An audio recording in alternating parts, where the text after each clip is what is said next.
Update sa pagputok ng Bulkang Taal kahapon na ating tatalakayin kasama si PHIVOLCS Director Dr. Teresito Bacolcol.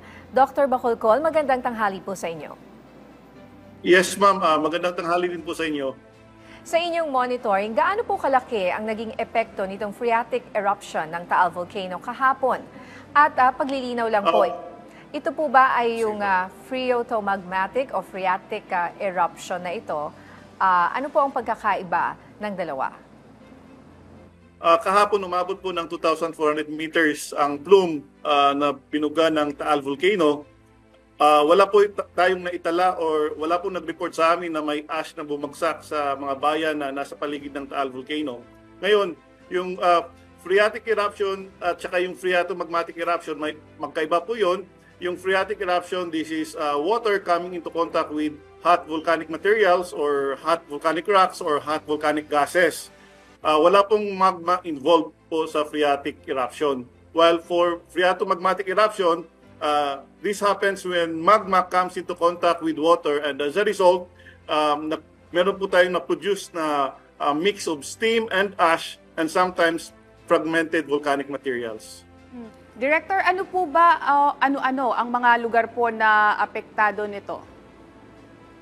Again, wala po tayong naitala o wala po nag-report sa amin na may mga abo na bumagsak sa mga bayan na nasa paligid ng Taal Volcano. So most likely yung abo na binuga kahapon ay nasa Taal Volcano Island lamang.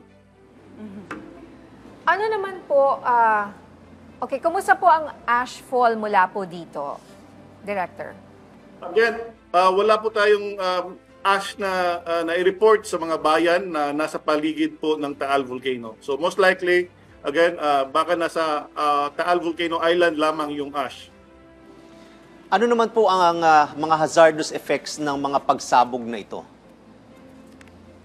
Well, kung umabot yung abo sa mga matataong lugar at ito ay ma-inhale ng tao, pwedeng mahirapang huminga, pwede rin magkaroon ng irritation sa lalamunan, pwede rin ma-irritate ang mga mata, at kapag may hika or other respiratory problems, pwede pong ma-aggravate ang mga ito. Sir, sa ngayon po nananatili pa din sa alert level 1 ang Taal Volcano. Tama po ba? At ano po ba yung mga considerations natin para itaas ang ganitong alert level? Yes, tama po kayo. Nasa alert level 1 pa rin ang Taal Volcano, and may mga iba't iba tayong parameters na tinitingnan bago natin itaas yung alert level from 1 to 2.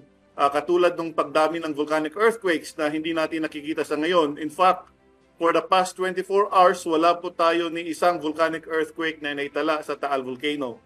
Ang sulfur dioxide din naman na naitala natin sa Taal Volcano kahapon ay nasa 2,532 tons per day lamang.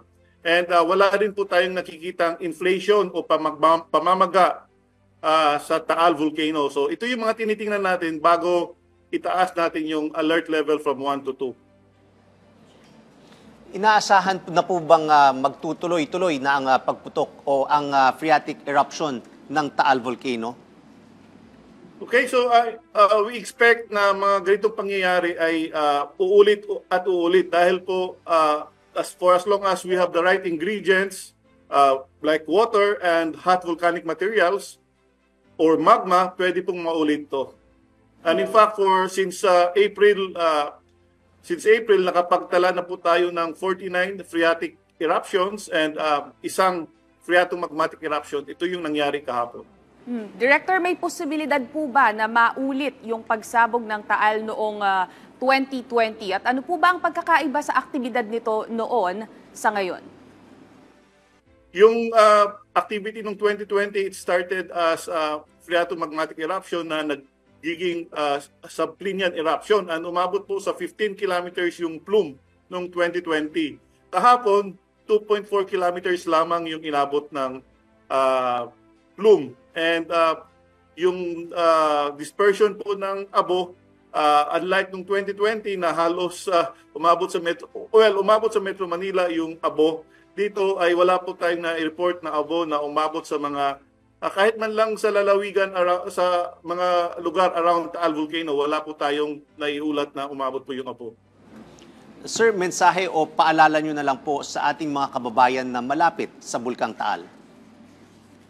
Okay, so paalala natin sa ating mga kababayan na malapit nakatira around Taal Volcano na huwag po silang pumunta sa Taal Volcano Island dahil ito po ang ating permanent danger zone. Anytime po pwedeng magkaroon ng phreatic or phreatomagmatic eruption na katulad ng nangyari kahapon. Kahit nasa alert level 1 tayo or even at alert level 0, pwede pong magkaroon ng phreatic or phreatomagmatic eruption. Maraming salamat po sa inyong oras, PHIVOLCS Director Dr. Teresito Bacolcol.